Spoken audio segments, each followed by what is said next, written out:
What if I told you that Donald Trump didn't become a billionaire by building buildings, but by building himself into a brand? Before the campaigns, the controversy, and the Make America Great Again hats, Trump was a real estate mogul, a TV icon, and a master of attention. Some say he was born rich. Others say he just knew how to play the game better than anyone else. But the real story? It's a roller coaster of risk, reinvention, and reputation. So how exactly did Donald Trump become a billionaire? Before politics. Let's go back to where it all started. Donald Trump was born in Queens, New York, in 1946, the son of Fred Trump, a successful real estate developer who built low and middle-income housing in Brooklyn and Queens. Fred was wealthy, but not flashy. He ran a conservative business, apartment buildings, government contracts, and affordable housing for working-class families. Trump went to military school, then the Wharton School of Finance, and from early on, he had two things most people don't: money and ambition. He joined his father's company in the 1970s, but he didn't want to stay in the shadows. While Fred stayed in the outer boroughs, Donald had his eyes on something much bigger: Manhattan. Because in Donald's mind, the real power wasn't just in owning buildings. It was in being seen. His first major move: the transformation of the old Commodore Hotel near Grand Central Station into the Grand Hyatt Hotel. The project was complex, filled with negotiations, tax breaks, and high-stakes loans. But it worked. That project put him on the map. Then came Trump Tower. Fifth Avenue, Midtown Manhattan. A 58-story skyscraper with gold, marble, and luxury dripping from every floor. He wasn't just creating a building, he was creating a symbol. This was where Trump's personal brand began to take shape. Giant gold letters across the glass: Trump. You didn't need to walk in to know who was behind it. From that point on, Trump was everywhere. He bought the Plaza Hotel. He owned casinos in Atlantic City. He launched an airline. He even tried to buy an NFL team. His name was showing up in headlines, on magazine covers, and in the gossip columns. He didn't wait for the media to find him, he was the media. By the late 1980s, Donald Trump looked unstoppable. But then, everything came crashing down. By the early 1990s, Trump was in serious financial trouble. He was over $3 billion in debt. His casinos were losing money.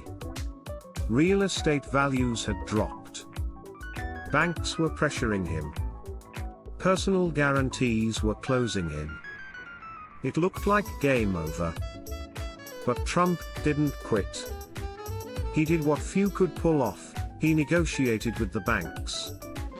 He convinced them that if they foreclosed on him, they'd get less than if they kept him in control. And here's where Trump's real genius emerged. He realized that his biggest asset wasn't any single hotel or casino. It was his name. The Trump name had value. Even if his businesses were failing, the brand still sold. And that became his new strategy: licensing. Instead of putting up money to build properties, he licensed the Trump name to developers who did the building. In return, he got paid a fee, sometimes a cut of sales, just for the branding. Trump hotels. Trump golf courses. Trump condos.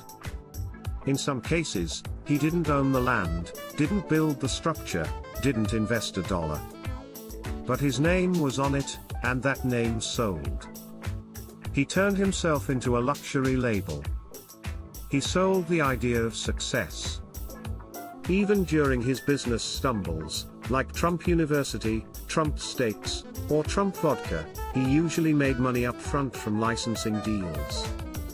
The ventures might fail, but he often walked away with profits. By the early 2000s, the Trump brand was everywhere. And then came his biggest modern reinvention, The Apprentice. In 2004, Donald Trump stepped into America's living rooms with a simple phrase, "You're fired." The show was an instant hit. Millions watched every week as Trump judged contestants in a fictionalized boardroom. He became the face of authority, decisiveness, and high-stakes business. What people didn't know is that the show made Trump more money, and more visibility, than many of his real-world ventures. He earned tens of millions from The Apprentice. But more importantly, it cemented his image as a billionaire businessman. He wasn't just on TV, he was TV. That perception made his brand even more valuable. He sold more products, more real estate licensing, more media deals, more books.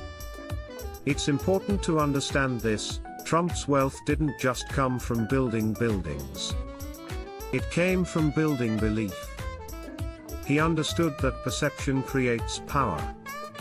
And he used that perception to create income. Even when critics called him out for exaggerating his wealth or questioned his deals, it didn't stop him.